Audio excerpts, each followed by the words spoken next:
Dausa KCC का loan नहीं चुका पाने पर नीलाम की गई किसान की जमीन के मामले ने तूल पकड़ा तो प्रशासन तत्काल बैकफुट पर आ गया। दौसा के रामगढ़ पचवारा क्षेत्र के किसान की जमीन की नीलामी प्रक्रिया को प्रशासन ने निरस्त कर दिया है। इसके लिए प्रशासन ने तर्क दिया है कि डीएलसी दर से कम बोली लगने के कारण नीलामी प्रक्रिया को निरस्त किया जाता है। इसके साथ ही बैंक को किसान परिवार को सेटलमेंट करने के निर्देश दिए। वहीं इस मामले की भनक लगने पर किसान नेता राकेश टिकैत रात 10 बजे लालसोट रामगढ़ पचवाड़ा पहुंच गए और बीजेपी सांसद डॉक्टर किरोड़ी लाल मीणा दौसा पहुंच गए। केंद्रीय मंत्री गजेंद्र सिंह शेखावत ने किसानों की जमीन नीलामी के मामले को लेकर गहलोत सरकार पर जोरदार हमला बोला। दरअसल दौसा के रामगढ़ पचवाड़ा के जामुन की ढानी निवासी कजोड़ मीणा ने खेत में नलकूप लगाने के लिए करीब 3,87,000 का कर्ज राजस्थान मरूदारा ग्रामीण बैंक से लिया था, लेकिन आर्थिक स्थिति कमजोर होने के कारण वे लोन नहीं चुका पाए। करीब 2.5 माह पूर्व किसान कजोड़ मीणा की मौत हो गई, जिसके बाद बैंक प्रशासन ने किसान के बेटों से कर्ज चुकाने के लिए नोटिस जारी किया। किसान पर ब्याज सहित करीब 7 लाख रुपए का ऋण हो चुका था। जब किसान का परिवार कर्ज नहीं चुका पाया तो मंगलवार को उसकी 15 बीघा 2 बिस्वा जमीन नीलाम कर दी गई। विपक्ष ने सरकार को कर्ज माफी का वादा याद दिलाया। उनका कहना था कि कांग्रेस सरकार ने चुनाव पूर्व वादा किया था कि अगर वह सत्ता में आती है तो 10 दिन में किसानों का कर्ज माफ कर दिया जाएगा और अब किसानों की जमीनें नीलाम की जा रही हैं। बताया जा रहा है कि उसके बाद प्रशासन पर पड़े दबाव के चलते वह बैकफुट पर आ गया और रामगढ़ पचवाड़ा की एसडीएम मिथिलेश मीणा ने एक आदेश जारी कर नीलामी प्रक्रिया को निरस्त कर दिया। राकेश टिकैत गुरुवार को किसान कजोड़ मीणा के परिजनों से मुलाकात की। इसके साथ ही प्रशासन के अधिकारियों के साथ मीटिंग की।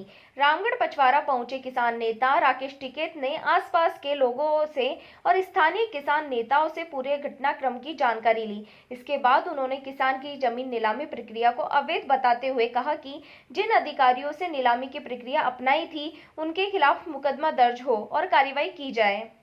नमस्कार, आवाज़ ने न्यूज़ में आपका स्वागत है। इस वक्त हम सिकंदरा चौराहे पर मौजूद हैं और हमारे साथ भारतीय किसान यूनियन के नेता राकेश टिकैत जी मौजूद हैं। हाल ही में दौसा में एक किसान की 15 बीघा भूमि जो बैंक के द्वारा सीज कर दी गई, उसके मामले में आए थे। सर, उस भूमि के मामले में क्या कहेंगे जो 15 बीघा बैंक के द्वारा?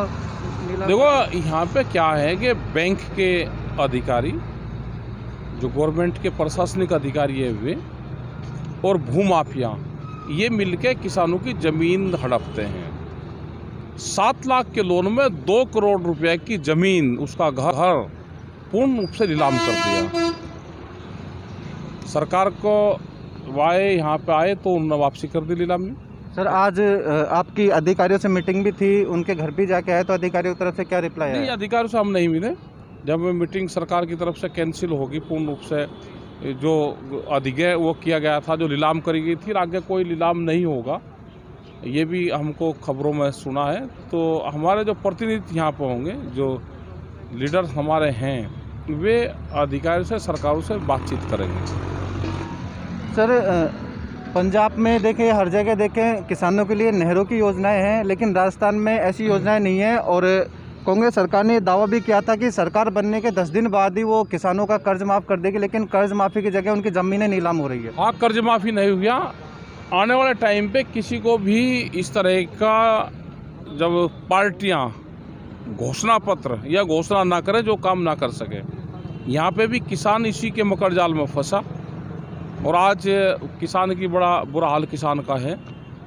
और हमने एमएसपी की भी बात करी। भारत सरकार से जो मुद्दे चल रहे हैं एमएसपी के, एमएसपी गारंटी कानून बन जाएगा देश में, तो उससे कुछ राहत किसानों को मिलेगी। सर, राजस्थान में किसानों के लिए वादे होते हैं जो पूरे नहीं हो पाते हैं, उसके लिए क्या कहना चाहेंगे? जिम्मेदार तो सरकार ही है, ये सरकार हो, पहले वाली सरकार हो, कोई भी सरकार। अलवर में भी 11 किसानों की ज़मीनें सीज की गई है, उस पर क्या कहेंगे? अभी नीलाम नहीं हुई, जो आज नीलामी होनी थी वो पूर्ण रूप से रुकी है। और राजस्थान में सब किसानों को जागरूक होना पड़ेगा। किसी भी किसान की ज़मीन नीलाम होती है तो सबको इकट्ठा हो जाना चाहिए। आप देख सकते हैं हमारे साथ भारतीय किसान यूनियन के नेता राकेश टिकैत जी मौजूद हैं, जो कि 15 बीघा ज़मीन नीलामी की जो घोषणा की गई थी उसे वापस ले लिया गया है। इसी तरीके से किसानों की हित में ये आवाज़ भी उठाते रहते हैं। Bureau report, Manoj Kumar Soni, Jaipur.